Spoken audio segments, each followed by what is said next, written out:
Hi, I'm Mark Sipp at Crocker Farm Auction. I'm here to discuss an exceptional Edgefield, South Carolina face vessel that we'll be selling at our March 24th auction. This example is exceptional in its size and in the modeling of the face. It's significantly larger than most Edgefield face vessels known.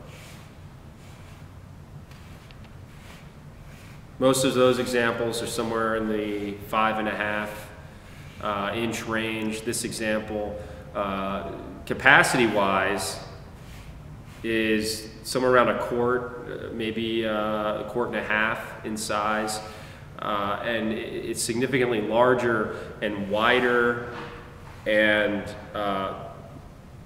greater in circumference than most of the Edgefield face vessels that you'll find out there. The face, you can see, is really exceptional in the modeling of the nose.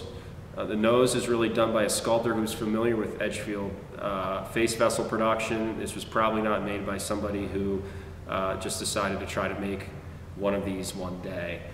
This was somebody who was skilled in hand modeling in general. You can see even on the nose underneath these deeply bored nostrils.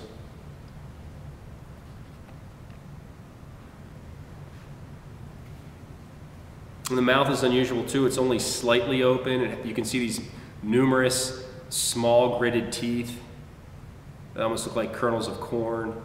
And normally you see on Edgefield face vessels a wide open mouth with large gridded teeth, a much more aggressive expression. This one's a little more serene, a little more subdued. Of course, the teeth are made out of kaolin, which is unglazed, as are the eyes. One of the eyes actually rattles within its socket.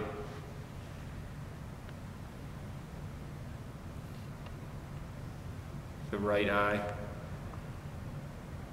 So we have a piece that's larger than most. We have a piece that has a much more different face. There's only a small group that I've really seen with a face like this, and it actually shows some similarity, particularly in the nose, to Chandler face vessels. A number of face vessels that have been attributed to Chandler over the years, some of his earlier pieces. However, this certainly wasn't made by Chandler, but the similarities, the possible connection is something that's intriguing and possibly explored in the future.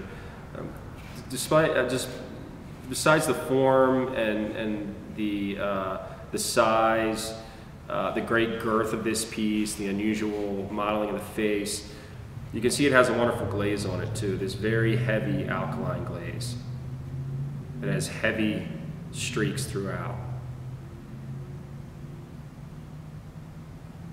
Just very nice. Some Edgefield face vessels, particularly some of the later examples, have a drier surface. This one has a very, very glossy surface. You can even see the glaze dripping off the upper lip of the figure.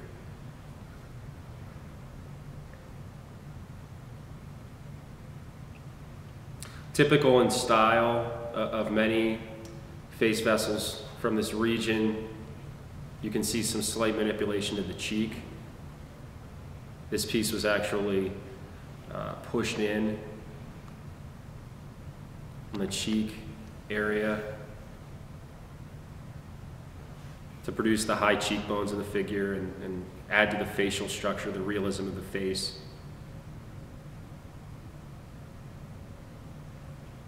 And then on the sides we have very highly stylized small C-scroll ears that are high set on the figure. And these are a little bit different. And normally you see larger ears, and they usually have the tragus shown inside the ear. This example lacks that. Edgefield face vessels are one of the most popular, one of the most talked about American pottery forms of the last couple years. There's been a handful that have come to auction and brought very strong prices, and research continues. There's always debates about the origin of these pieces, what exactly they mean, who made them, when they were made. Different debates about that. And along with that spirited debate, has come a really strong interest in this form, not just in pottery circles, but also in folk art circles. We're always excited to handle these pieces. This example was recently discovered in South Carolina, and we're thrilled to offer it in our March 24th